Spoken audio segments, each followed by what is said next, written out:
နေမှာ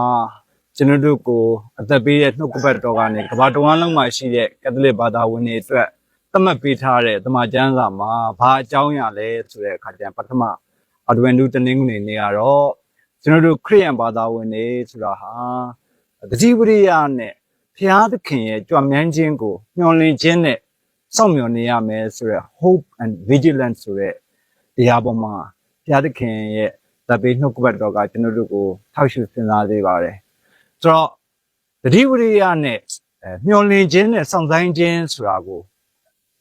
ပုပ်ရဟန်းမင်းကြီးအရှင်သူမြတ် Francis က2025ခုနှစ်ကဒီ Jubilee နှစ်ဖြစ်ရမယ်လို့သူသတ်မှတ်တဲ့အခါမှာရွေးချယ်ခဲ့တဲ့ခေါင်းစဉ်လေးပေါ့ The Pilgrim of Hope လို့ခေါ်တဲ့မျှော်လင့်ခြင်း၌ခီးသွားနေသောသူတော်စင်များဆိုတဲ့ဒီခေါင်းစဉ်လေးကိုသူရွေးချယ်ခဲ့တယ်ပေါ့အဲ့လိုရွေးချယ်တဲ့အခါမှာဘာတွေ့ရလဲဆိုတဲ့အခါကြလို့ရှိရင်ဒီကဘာတဝန်းလုံးကနေပြီးတော့ပေါ့နော်ဒီ Jubilee နှစ်မှာအသုံးပြုမဲ့ logo အမှတ်တစိတ်လေးကိုရွေးချယ်တဲ့အခါမှာနောက်ဆုံးပိတ်ကပုပ်ရဟန်းမင်းကြီးအရှင်သူမြတ် Francis ကရွေးချယ်ခဲ့တဲ့ logo လေးကတော့အရက်လေးမျက်နှာမှာရှိတဲ့အယောင်သွေးမတူကြတဲ့လူတွေအားလုံးဟာတယောက်နဲ့တယောက်ဖတ်တွယ်ထားပြီးတော့အရှိမတော့ခရစ်တုဖြစ်တဲ့ကားတိုင်နဲ့စိုင်းတဘိုးတွေထနေတဲ့ပင်လယ်ပြင်မှာလှေစီးပြီးတော့မှကြောက်ချထားတဲ့ပုံလေးကိုပုပ် Francis ကရွေးချယ်ခဲ့ပါတယ်အဓိပ္ပာယ်ကဘာကိုပြောချင်တာလဲဆိုတဲ့အခါကျရင်မျောလင့်ခြင်းနဲ့အသက်ရှင်ခိုင်းနေဆိုတာဟာမျောလင့်ခြင်းကင်းပြောက်တဲ့မငြိမ်သက်မှုတွေယောဂဝေဒနာတွေစစ်ဘေးရန်တွေကြားထဲမှာမှဘုရားသခင်ရဲ့ကောင်းမြတ်ခြင်းကိုသခင်ခရစ်တော်၌မိခိုအားတာပြီးတယောက်နဲ့တယောက်အတူတကွသွားလာနေခြင်းဟာကျွန်တော်ခရစ်ယာန်ဘဝရဲ့အနှစ်သာရဖြစ်တယ်ဆိုတဲ့အကြောင်းကိုပုပ်ရဟန်းမင်းကြီး Francis အရှင်သူမြတ်ဟာဘုရင်တော်မြတ်ဖျားရဲ့လမ်းညွှန်ဥဆောင်မှုအောက်၌ကမ္ဘာတဝန်းလုံးမှာခရစ်ယာန်ဘာသာဝင်တွေအတွက် The Year of Jubilee 2025 2025ခုနှစ်ဟာ Jubilee နှစ်ဖြစ်ပြီးမျှော်လင့်ခြင်း၌ခီးသွားနေသောဘုရားဘူးသူတော်စင်များနှစ်ဆိုပြီးသတ်မှတ်ခဲ့ပါတယ်။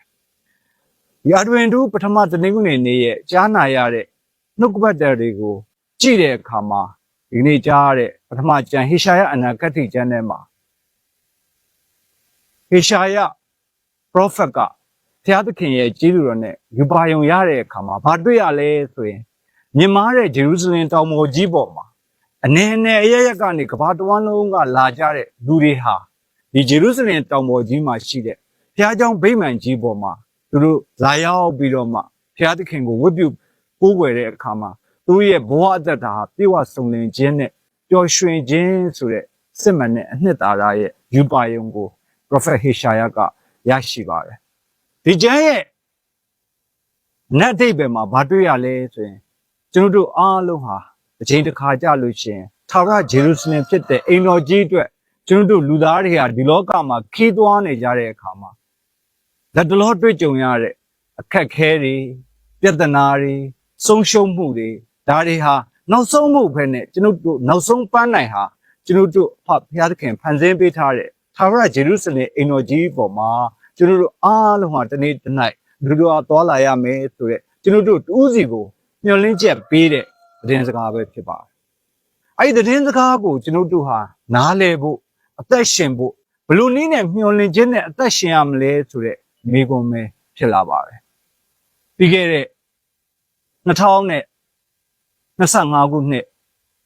ဇန်နဝါရီလ1ရက်နေ့တုန်းကပုပ်ရဟန်းမင်းကြီး Francis ကကမ္ဘာတဝန်းလုံးကိုငြိမ်းချမ်းရေးတဝန်တော်ရေးတဲ့အချိန်မှာဘာပြောသလဲဆိုတဲ့အခါကြလို့ရှိရင်လောကကြီးမှာစစ်ပွဲတွေဖြစ်နေတယ်ရုရှားနဲ့ယူကရိန်းပါလက်စတိုင်းနဲ့အစ္စရာအယ်ကမ္ဘာတဝန်းလုံးမှာမငြိမ်သက်မှုတွေရှိနေတယ်ဒါပေမဲ့လို့ဒီမငြိမ်သက်မှုတွေကြားထဲမှာငြိမ်သက်ခြင်းကိုရှာဖွေတွေ့ရှိဖို့အတွက်ကျွန်တော်တို့နှလုံးသားတကားတွေကိုဖွင့်ပြီးနှလုံးသား၌ဘုရားသခင်ကြိုက်နှစ်သက်တဲ့အသက်တာမှာအပြစ်ခွင့်လွှတ်ခြင်းကျွေးမိများကိုပြေလျှော့ပေးခြင်းရရှိတဲ့ကိုယ့်ရဲ့ resources တွေဖြစ်တဲ့ဘုရားသခင်ပေးလာတဲ့ကောင်းကြီးတွေကိုကောင်းတဲ့နေရာတွေမှာအသုံးပြုခြင်းအဖြစ်ငြိမ်းချမ်းခြင်းကိုတည်ဆောက်နိုင်တယ်ဆိုပြီးကမ္ဘာတဝန်းလုံးကိုသူဟာချပြခဲ့ပါတယ်။ဒါကြောင့်မလို့ဒီကနေ့ Advendu ပထမတနင်္ဂနွေနေ့ရဲ့အေဝံလီကျမ်းစာတော်မြတ်ထဲမှာသခင်ခရစ်တော်တတ်တော်ထင်ရှားရှိတုန်းကဒါကိုပဲပြောခဲ့တာပါလူတွေဖြစ်တဲ့အတွက်နေရမယ်စားရမယ်ထိမ်းမြားရမယ်ဒီလောကမှာရှိတဲ့အရာတွေကိုကျွန်တော်တို့အသုံးပြုကြပါတယ်သို့တော်ညာလည်းပဲကျွန်တော်တို့လူသားတွေရဲ့ဘဝအသက်တာဆိုတာဟာဒီလောကမှာတင်ပြီးမှာမဟုတ်ပါဘူးဒီလောကရဲ့ဟာရအသက်ရှင်ခြင်းခီးဆိုတဲ့အရာကိုဒီနေ့ပထမကျမ်းစာမှာ prophet ဟေရှာယမြင်တယ်လို့ဟာရဂျေရုဆလင်ကိုသွားတဲ့အခါမှာကျွန်တော်တို့ကိုဒီနေ့အေဝံဂေလိကျမ်းစာအဖြစ်တတိပေးတဲ့အချက်ကလေးတစ်ချက်ရှိတယ်အဲ့ဒါကဘာလဲဆိုရင်လောကအရာတွေမှာအသုံးပြုနေရင်းနဲ့သာဝရတည်မဲ့အရာတစ်ခုအတွက်ကျွန်တော်တို့ဟာအမြဲတမ်းတတိဝရိယနဲ့မျှော်လင့်ခြင်းနဲ့စောင့်ဆိုင်ဖို့အတွက် stay awake ကျွန်တော်တို့ဟာအမြဲတမ်းမျှော်လင့်ခြင်းနဲ့တတိဝရိယနဲ့စောင့်ဆိုင်ရမယ့်လူတွေဖြစ်တယ်ဆိုတာကိုဒီကနေ့အေဝံဂေလိကျမ်းစာတော်မြတ်ထဲမှာကျွန်တော်တို့ကိုဒီပေးနှိုးဆော်ထားပါတယ်ချစ်လာသောဘာသူဓမ္မမိတ်ဆွေပေါင်းတို့ကျွန်တော်တို့အားလုံးဟာစစ်ကြောချင်းမင်္ဂလာခံယူပြီးတဲ့နောက်မှာကျွန်တော်တို့ဘုရားသခင်ရဲ့သားသမီးတွေဖြစ်လာကြပါတယ်။ဒါဟာကြီးမားတဲ့ကျွန်တော်တို့ကိုသခင်ခရစ်တော်ရဲ့အသွေးတော်အပြင်ဘုရားသခင်ပေးတဲ့လက်ဆောင်ပဲဖြစ်ပါတယ်။ကျွန်တော်တို့ဟာတာမန်လူသားတွေမဟုတ်ဘဲနဲ့ဘုရားချစ်တဲ့သားသမီးတွေဖြစ်တဲ့အတွက်စစ်ကြောချင်းမင်္ဂလာကရရှိခဲ့တဲ့ကျေးဇူးတော်တွေကြောင့်ကျွန်တော်တို့ဟာအမှောင်ထဲမှာတဲ့အလင်းရဲ့သားများဖြစ်ပြီးအဲ့အလင်း၌ရှောင်လန်းခြင်းအပြင်ကျွန်တော်တို့ဟာသာရဒုက္ခချမ်းသာအတွက်မျှော်လင့်ခြင်း၌ပြင်ဆင်နေကြတယ်ဆိုတာကိုဒီနေ့အာဒဝင်ဒူပထမတနင်္ဂနွေနေ့အဖြစ်ကျွန်တော်တို့ကိုနှုတ်ကပတ်တော်ကတတိပေးပါတယ်။ဒါကြောင့်မလို့ချစ်လာသောဘာလူဓမ္မမိတ်ဆွေပေါင်းတို့အာဒဝင်ဒူပထမတနင်္ဂနွေနေ့မှာဝိညာဉ်ဆိုင်ရာအတွက်ချက်ကလေးတစ်ချက်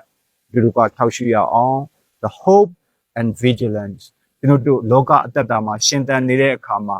တတိဝိရိယနဲ့ကျွန်တော်တို့လောကတဲ့ပိုးပြီးကျွန်တော်တို့ကိုအမှန်တရားသိရှိရပုံကိုပို့ဆောင်ပေးနိုင်တဲ့သာဝရဒုက္ခချမ်းသာဘုံအတွက်ကျွန်တော်တို့တွေမျှော်လင့်ခြင်းနဲ့ယခုကဲ့သို့သောကျွန်တော်တို့နေ့စဉ်ဘဝသက်တာ၌လိုအပ်ချက်တွေမပြည့်စုံခြင်းတွေကြားထဲမှာကျွန်တော်တို့မျှော်လင့်ချက်ကိုမပောက်စေဘဲနဲ့ရရှိထားတဲ့တက္ကရာမန်တူရဲ့ကျေးဇူးတော်အဖြစ်ကိုရောရှင်ကိုအမြဲတမ်းမျက်မှောက်ပြုခြင်းအဖြစ်အာဒဝင်ဒုကာလာရဲ့ပထမတနင်္ဂနွေနေ့ကိုဒီလိုကဖြတ်တန်းလျှောက်လန်းရအောင်လို့အလုံးကိုဖိတ်ခေါ်ပါတယ်အာဒဝင်ဒုပထမတနင်္ဂနွေနေ့ကိုကျင်းပခြင်းအဖြစ်ကျွန်တော်တို့အားလုံးဟာဘာသာရေးနှစ်ကိုစတင်ပြီးဝင်ရောက်လာပြီဖြစ်ပါတယ်။ Adventus ဆိုတဲ့စကားလုံးလေးကတော့ Latin ဘာသာစကားလာပြီး Adventus လို့အဓိပ္ပာယ်ရပါတယ်။အင်္ဂလိပ်လိုတော့ coming or arrival